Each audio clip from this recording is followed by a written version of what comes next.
We all understand that our objective is to contribute to making the world better. It's to contribute to generating positive impact on the clients we have, on the beneficiaries of inclusive finance services.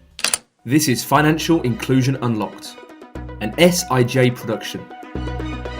Hello and welcome if you're a new listener. This is Financial Inclusion Unlocked, the podcast meeting sector leaders and innovators across the globe to discuss how we can unlock the potential of financial inclusion as an enabler for the SDGs. I'm Jack Farron, your host, and this podcast is produced by SIJ Media, and our first series is supported by the Swiss Capacity Building Facility. Today, I'm meeting with Sophie Sirtaine, the Chief Executive Officer of CGAP, to discuss what the future of financial inclusion looks like. CGAP is an international partnership housed in the World Bank Group, dedicating to promoting inclusive financial ecosystems that enable a green, resilient, and equitable world for all. We hope you enjoy the show. Sophie, thank you so much for joining me on the show. Really looking forward to our conversation today. Me too. Thank you very much for having me. Sophie, I know you've dedicated your career to developing inclusive financial ecosystems across the whole world. I would love to know why you decided to go down this route and initially work in the sector. So I started my career working in the private sector in an investment bank in the financial institutions group, where I discovered the importance and the power of financial inclusion, but where I also learned drivers of financial sustainability and the importance of the enabling environment, laws and regulations. But then I decided to join the World Bank because I really wanted to make a real difference in the world, leveraging this power of financial inclusion as an enabler of greater resiliency, of empowering people to seize economic opportunities, of creating more autonomy and agency for women, etc. So in other words, I really saw financial inclusion as an essential element, as an essential component of development efforts, and I wanted to contribute to that. That's great. And how did your journey then lead to CGAP? Because I know you've worked with some fantastic organizations in your career. So how did your journey lead you to working with CGAP? So I worked for probably 15 years on supporting country governments with their financial sector's development, whether it is working on stability or on financial inclusion. As part of the World Bank Group, I was a staff in the World Bank. I then moved on to work on different issues, especially focusing on impact and making a difference. For instance, I worked in evaluation. But then coming back to CGAP was like closing the loop on my career, because it's really about bringing finance and very technical, very frontier, very sophisticated solutions to development and to making a difference for low-income families and small firms. And I thought this was just a wonderful way to come back to my passion and my original objectives in life. Absolutely, absolutely. And then for those that don't know a huge amount about CGAP, what key areas does the organization focus on? So CGAP is an applied think tank. It is a global partnership of about 35 development organizations, crossing from the public to the private sector, passing by nonprofits, multilateral and development finance institutions. Our mandate is to push the frontier for inclusive finance. So it's to look at what are the new solutions, opportunities that can make a difference at scale to bring finance to low-income individuals and small firms and create positive impact, increase their resiliency, increase their economic prospect and prosperity. We do that by piloting, by identifying new solutions, testing them, piloting them, and then developing guidance that others, all our members can take in. So I think we'll get into more detail about some of CGAP's initiatives, including its Financial Inclusion 2.0 initiative a little bit later in the episode. But before we get there, I know kind of over the past 15, 20 years, the definition of financial inclusion has continued to evolve. And I'd be keen to hear from your experience with the World Bank and now with CGAP, what you've seen in terms of the change in the space. Yes, that's very correct, actually. I think the international focus on financial inclusion started from a narrow product definition, which was microfinance. And it really started when Mohammed Yunus in Bangladesh created BRAC, and where microfinance started to be seen as very important as part of poverty alleviation strategies. So CGAP was created at that time to guide development stakeholders in understanding how to leverage the power of microfinance and minimizing potential risk. But then quickly it became evident that microfinance was not sufficient in itself. We needed accounts, we needed other products. And so financial inclusion became the word that was used to describe this effort to bring more people into the financial systems, to make sure that more people on the planet had access to the power of finance as a whole. Now, that led to the definition of universal financial access goals about 15 years ago, basically in 2013, with the intention to first enable everybody on the planet, or every adult, I should say, to have at least one financial account.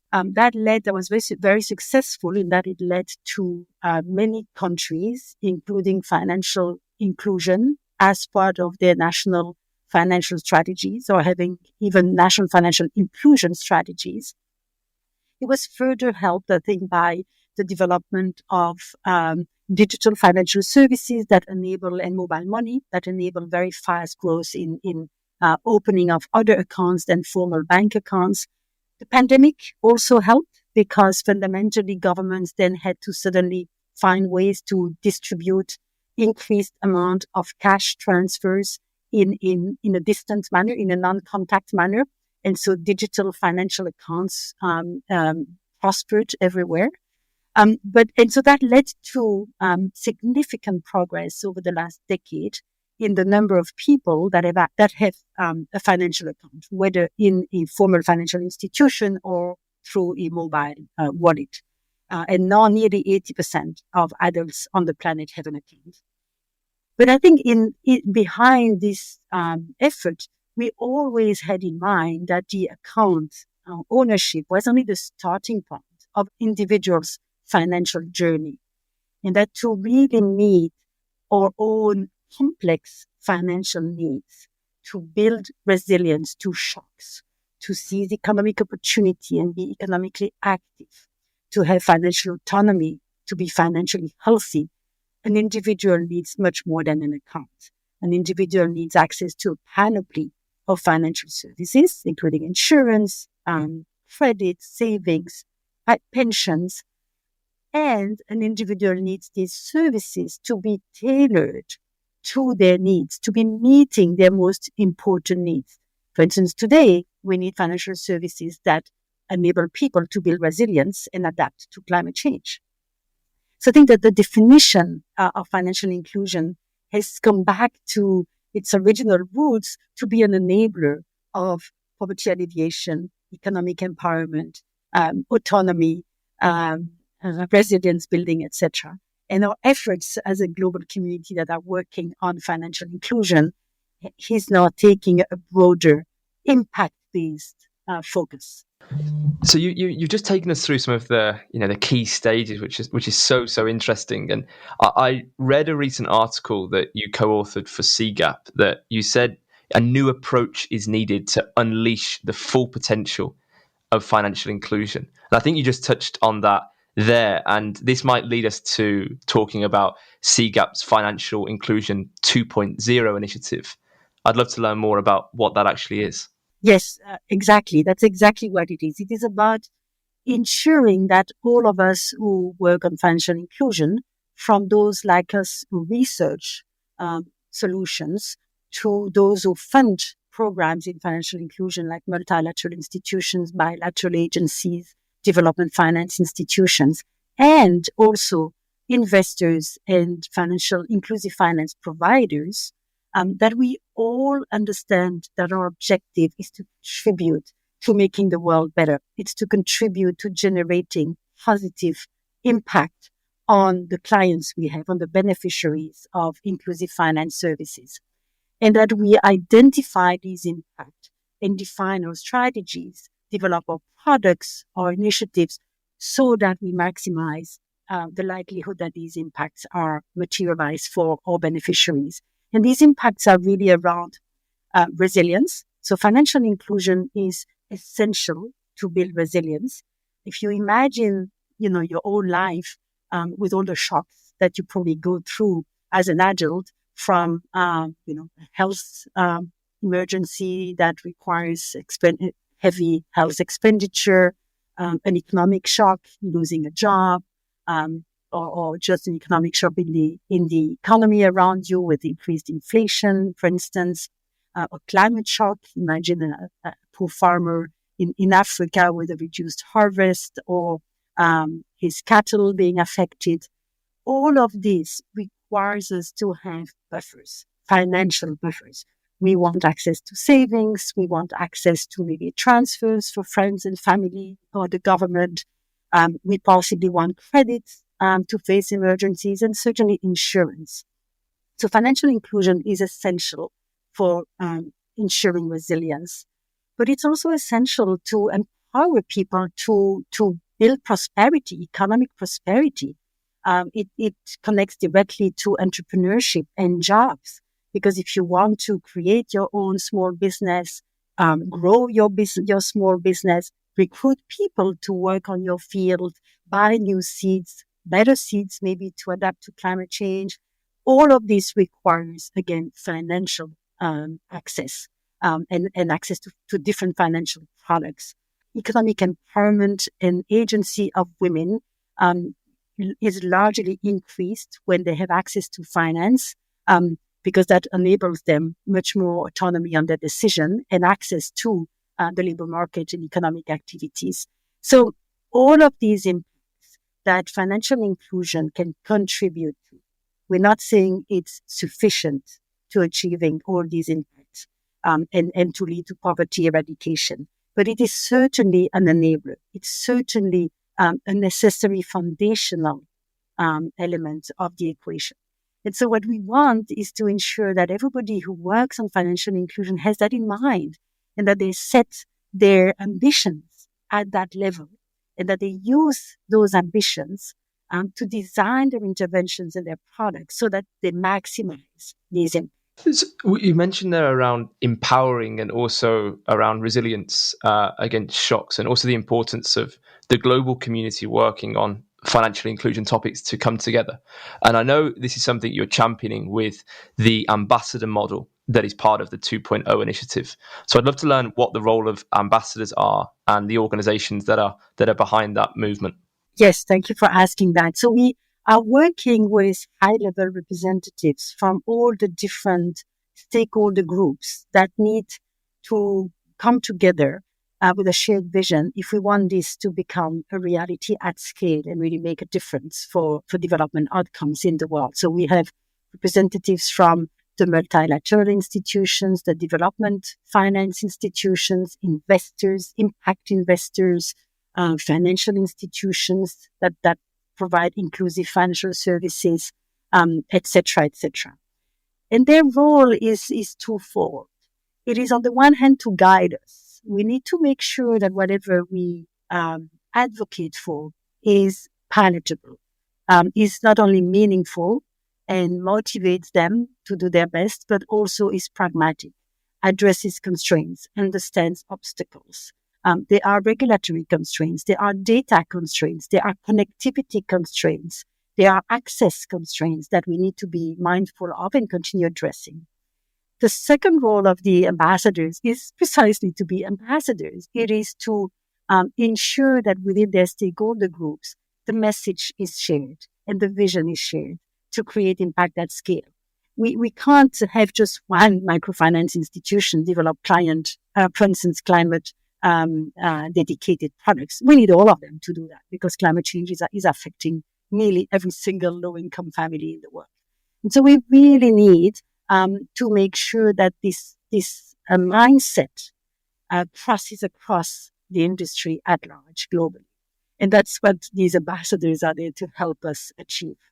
Fantastic. And in practice, then the 2.0 initiative, what activities do you have planned with the ambassadors and stakeholders? So we have three main activities. The first one has been to understand, with a lot of scrutiny and evidence, what are the impacts that we can realistically expect from financial inclusion. So we just released a platform, an open source platform called the Impact Pathfinder, which has basically curated all quality evidence on the impact of financial inclusion and high-level development outcomes to help all these stakeholders and researchers and everybody working on financial inclusion understand what do we know about the impacts that we can reasonably expect from financial inclusion, but also what are the drivers of these impacts, what are the circumstances, product characteristics, delivery mechanisms, macroeconomic conditions, etc., that maximizes these impacts, and also what are the potential knowledge gaps that we still have to fill, because we actually don't really know some of these. So we first did that work to have a very grounded in evidence basis to then set targets, ambitions, etc. The second part of the work will be precisely to define indicators, targets, and ambitions. And there we're working towards understanding what are the indicators that have been used so far.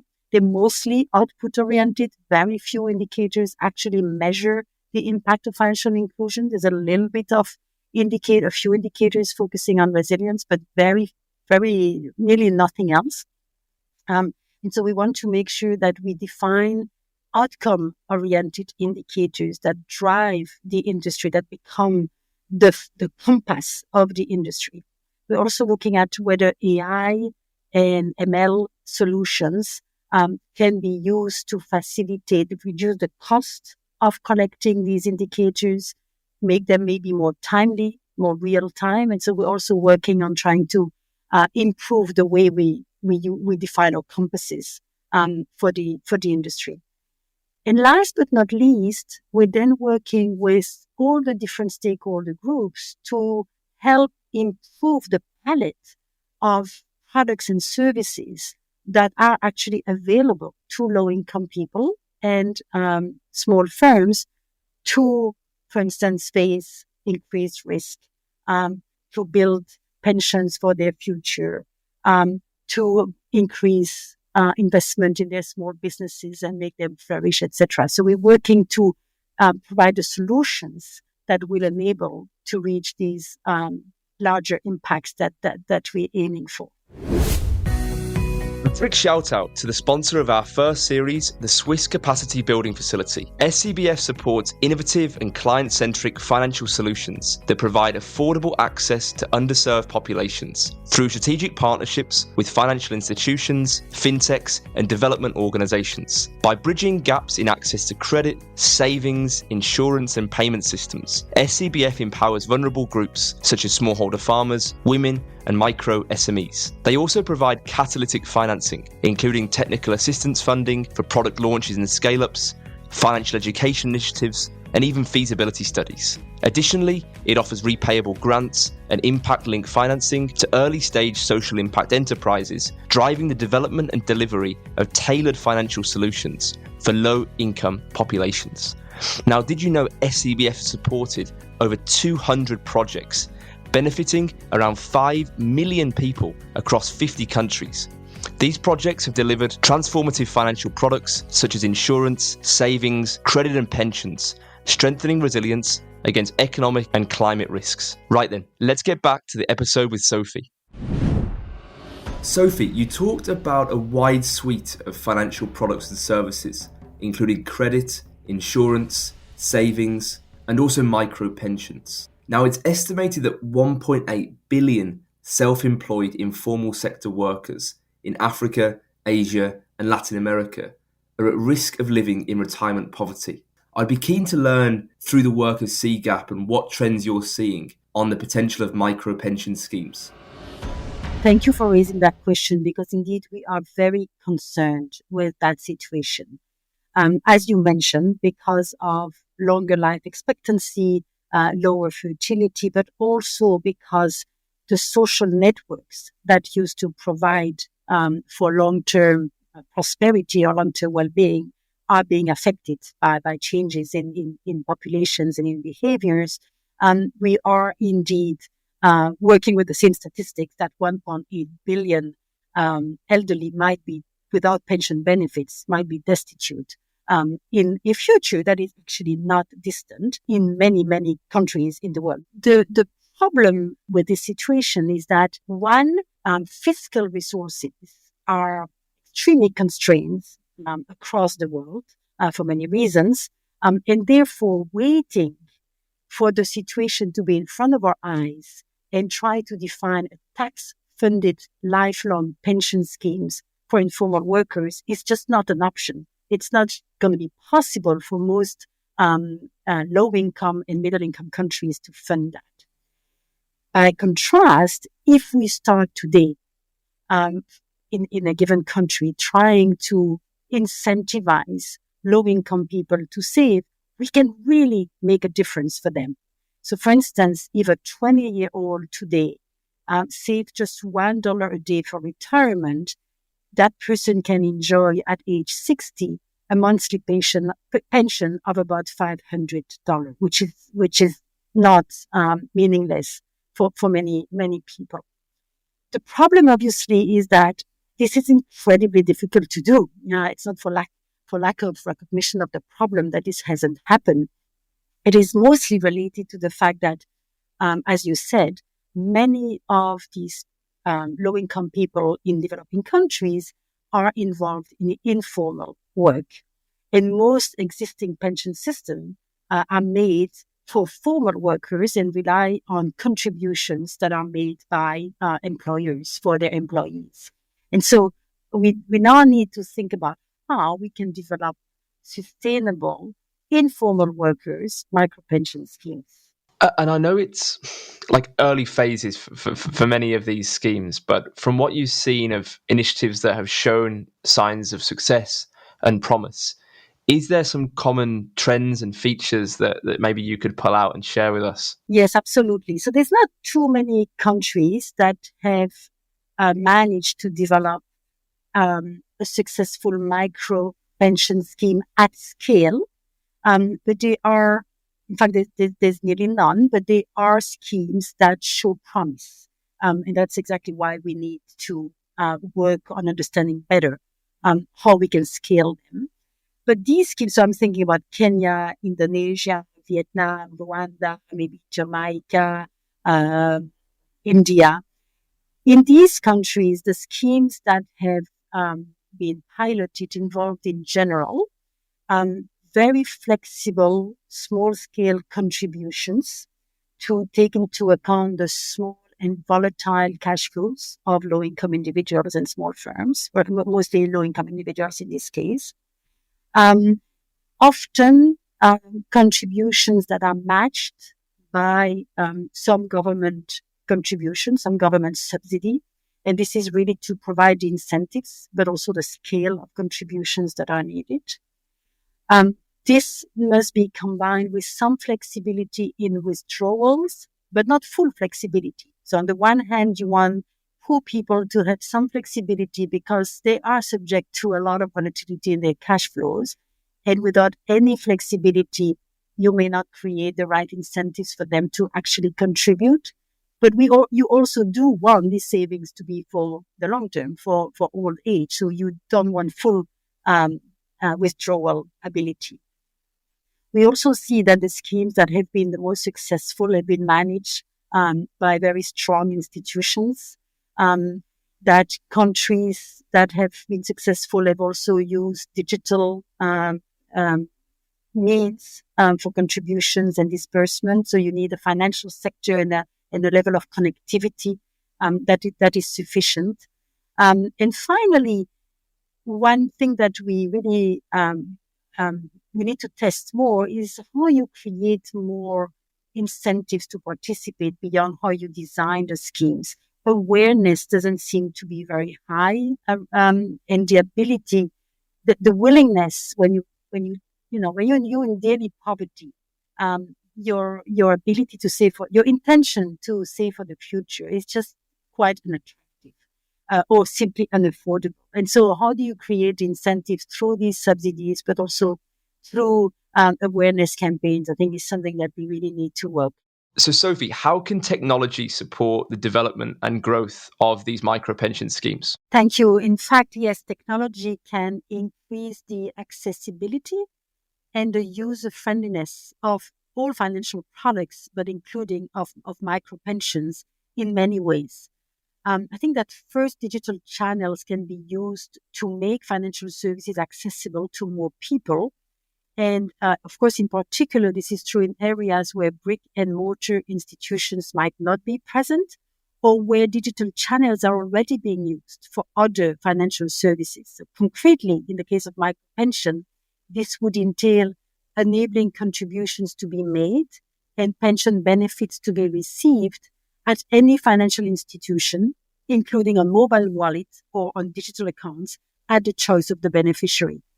An experience during COVID with enabling such choices for the reception of cash transfers has shown us that this increases not just accessibility and convenience for beneficiaries, but also trust and agency, especially for women. Trust because you use an institution that you know that you already interact with, that may be smaller, that may be located in your neighborhood, etc. But technology can also be used to increase the user friendliness of the interfaces that people use, making them easier to use and accessible to more people. For instance, technology can help address language barriers, make services accessible to illiterate people with very simple interfaces, or to people with disabilities, for instance, with oral interactions, for people who are blind in this case. Clearly designed digital interfaces can also increase the transparency, especially of the terms and conditions of financial products, which in turn can increase trust and adoption. And that's incredibly important for new users of financial services, and especially people who are less financially savvy, which can reduce the risk of mistakes or the risk of buying a product that is not suitable for your needs. A chatbot may be useful in this regard because it can enable beneficiaries to ask questions about the microfinance, the micropension that they are considering. But it's also fair to say that digital solutions can also increase risk, especially again for less digitally or financially savvy users. And therefore, they need to be accompanied by strengthened consumer protection and incentives for the responsible provision of financial services. But so there's a huge potential overall for technology to help. Absolutely, absolutely, and I think this is a conversation that's only going to pick up in momentum as more organisations are focusing on the development of new schemes and innovations in this space. Sophie, this has been an amazing conversation. It's been great to have you on the show. Now, if you had a short message for the Financial Inclusion Unlocked community that are listening to this episode, what would you tell them about their role in the future of financial inclusion? I would tell them you have a very important role to play in making this world better, in addressing the many challenges that we are facing. Financial inclusion must be an enabler of many of the other development efforts that are being carried out. So I would tell them, create partnerships with others that are working on climate, that are working on fragility, that are working on demographics, etc. Leverage data, leverage innovation, leverage technology to reduce cost, to reduce effectiveness, to better tailor your products. But I would tell them especially aim high, be ambitious, set your vision and your objectives well beyond a simple measure of outputs, number of people reached, and accounts, and really try to make a difference by focusing on the impact, the difference you're making for your clients. Thank you so much, Sophie. Thanks for joining us. Thank you very much. It was a pleasure. This was Series 1, Episode 5 of the Financial Inclusion Unlocked podcast. Don't miss the rest of this 10-episode series as we dive deeper into unlocking the potential of financial inclusion. Be sure to subscribe and follow us on your favourite podcast platform so you never miss an episode, and connect with us on LinkedIn. We'd love to hear your feedback. Thanks to SCBF for supporting our first series. To learn more about how they are innovating inclusive finance and how you or your organisation can support their work to fund more transformative projects, visit www.scbf.ch. That is www.scbf.ch. See you next time.